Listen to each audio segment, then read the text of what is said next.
La economía virreinal en México, siglo XVII, 1600-1700.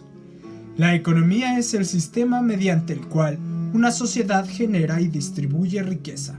Es decir, son las relaciones interpersonales que se dan entre varios grupos humanos con el objetivo de comer, vestirnos, intercambiar bienes, generar conocimiento, crear y distribuir cosas a las que les damos algún valor. Conocer la historia económica es, por lo tanto, quizás una de las herramientas más prácticas para imaginarnos cómo era una época, ya que una de las principales preocupaciones de los seres humanos siempre ha sido la de su economía. Asimismo, si queremos imaginarnos cómo era México durante el apogeo del Imperio Español, del cual fue parte, es una buena idea echar un vistazo a la economía virreinal. Lo primero que tendríamos que considerar para recrear una historia económica del México virreinal es entender cómo estaba compuesta su población y de qué manera se distribuía en el territorio. Haciendo un estimado, podemos decir que, en el siglo XVII, la población de la Nueva España debió de ser un poco menor a 5 millones de habitantes, de los cuales el 60% eran indígenas, 20% eran mestizos, 15% eran criollos y españoles y un 5% serían una combinación de africanos y mezclas de los interiores. Para este análisis, también es importante imaginarnos que estas personas estaban distribuidas en un territorio del doble del tamaño de lo que hoy es la República Mexicana. Es decir, comparada con el México actual, era una población relativamente pequeña, que además estaba distribuida en un territorio gigantesco. Una vez que hemos establecido lo anterior, diremos 3 puntos para imaginarnos cómo sería la relación económica de esta población. El primer punto que abordaremos será la economía en torno a la población indígena. Inmediatamente después de la conquista, los españoles establecieron el sistema de las encomiendas, territorios con indígenas y tierra productiva que serían administradas por algún español. Sin embargo, este sistema resultó tan opresivo para las poblaciones indígenas que el rey y las autoridades eclesiásticas idearon una política que protegiera a los indígenas, pero que permitiera a los españoles obtener la mayor riqueza posible del Nuevo Mundo. Así que, a partir de la segunda mitad del siglo XVI, con las leyes nuevas de 1542, se desarrollaría un sistema que recordaremos con la palabra cabildo. Los indígenas fueron organizados en lo que se llamó pueblos de indios y se autogobernaron mediante una institución llamada cabildo. A cambio de esta relativa libertad política, estaban obligados a pagar cierta cantidad de tributo a las autoridades virreinales, incluyendo a la iglesia. Por lo tanto, en este sistema económico vamos a encontrar que los indígenas participaban produciendo ciertos bienes en específico, bienes sobre todo agrícolas. Entonces, ¿cómo sería uno de estos llamados pueblos de indios? Por regla general, estos pueblos habían sido juntados y organizados por monjes, así que tendrían que tener una pequeña iglesia con habitaciones para unos pocos miembros de órdenes religiosas como las de los franciscanos, dominicos, agustinos y, posteriormente, los jesuitas. En los alrededores de la iglesia encontraríamos, con materiales muy sencillos y juntas unas de otras, las casas de los indígenas. Finalmente, estos estarían rodeados por tierras que les pertenecerían al pueblo. O sea, ¿que se les dio la tierra a los indígenas? Sí y no. Sí, porque la tierra que se le daba a un pueblo era administrada por él.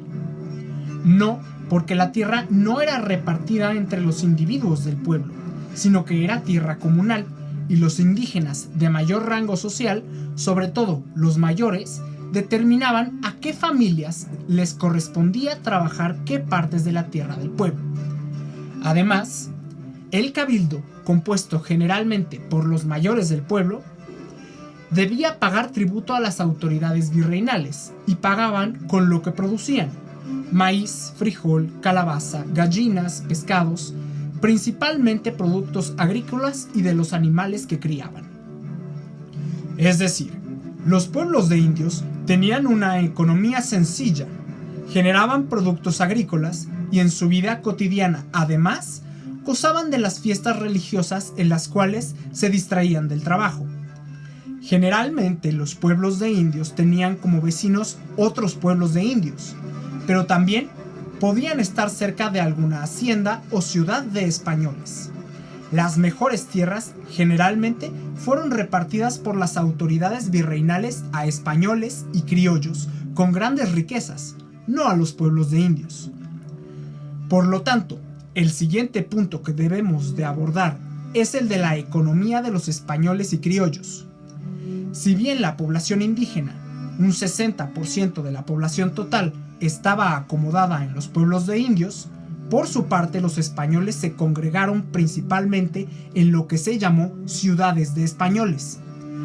La Ciudad de México, Puebla, Guadalajara y Monterrey eran ejemplos de este tipo de poblaciones.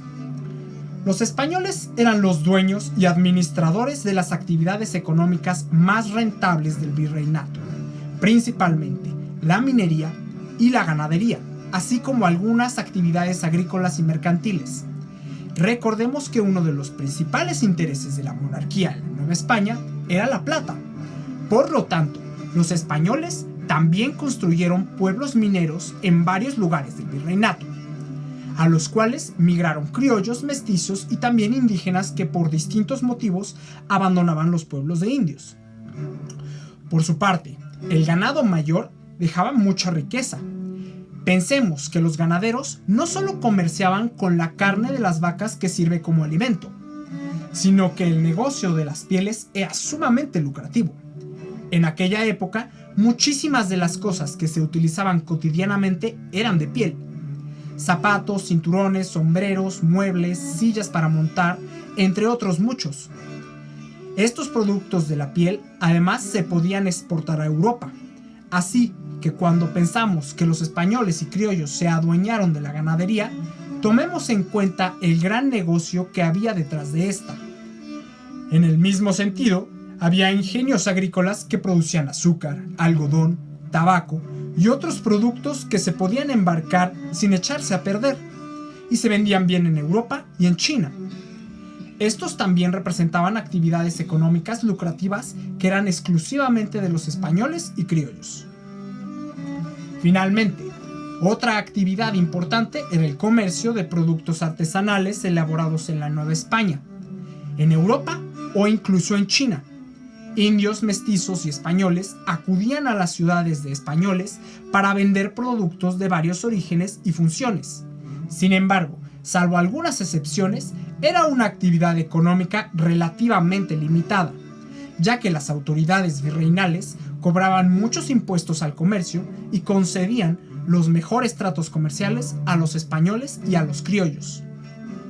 Así que, pensemos que, en donde había un rancho ganadero, un pueblo minero, un ingenio azucarero, un puerto comercial o incluso una ciudad de españoles, había españoles conviviendo con indígenas y con mestizos, puesto que muchas de las actividades económicas requerían de trabajo duro, trabajo que los españoles preferían evitar, por lo que muchos oficios en las ciudades españolas eran tomados por no españoles, los miembros menos privilegiados de la sociedad virreinal.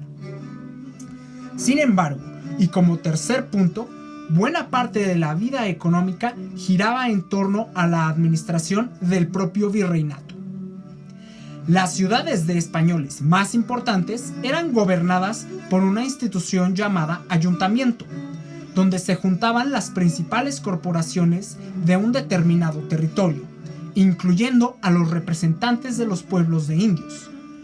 Por encima de los ayuntamientos de las ciudades estaba la Real Audiencia de México, que era un tribunal de jueces en donde la máxima autoridad era el virrey. Por encima de esta audiencia solo estaba en España el Real y Supremo Consejo de Indias, el cual se reunía todos los sábados con el rey, para aconsejar en el gobierno de los dominios ultramarinos de la monarquía. Es decir, jueces, abogados, la iglesia. Recordemos que esta era la principal terrateniente y prestamista en el virreinato, y además empleados del gobierno virreinal jugaban un papel importante en la economía, puesto que ellos intervenían en la distribución de tierras, minas y privilegios de las distintas corporaciones novohispanas. Eran ellos quienes en conjunto decidían cómo se distribuían todas las actividades económicas que acabamos de mencionar.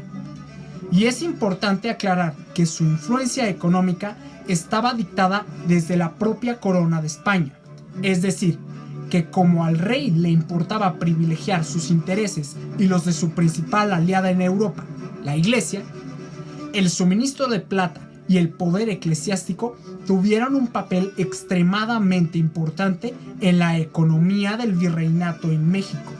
Y una vez que el rey consiguió que sus colonias le dieran mucha plata y que el poder de la Iglesia se consolidó en la América hispánica, la administración de la corona intentó que la economía y la política en el virreinato se quedara intacta para así asegurar su dominio en el mundo.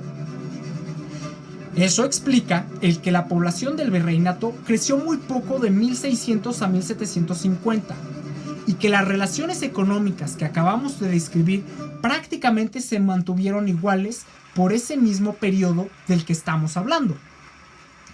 A pesar de que hubo un crecimiento económico relativamente constante en esos años, las reglas de la economía se mantuvieron iguales y no se modernizaron mucho. En resumen, la base de la economía de la Nueva España era el producto que generaban los pueblos de indios.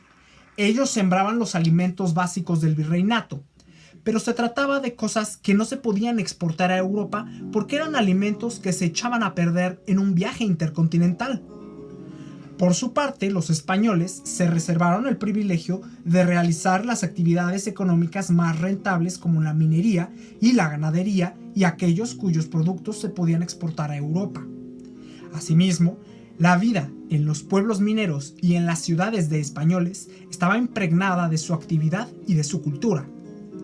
Finalmente, es importante recordar que la administración virreinal determinaba cómo se repartía la economía, y lo hacía cuidando la plata del rey de España y los intereses de la Iglesia. Muchas gracias por su atención y hasta la próxima.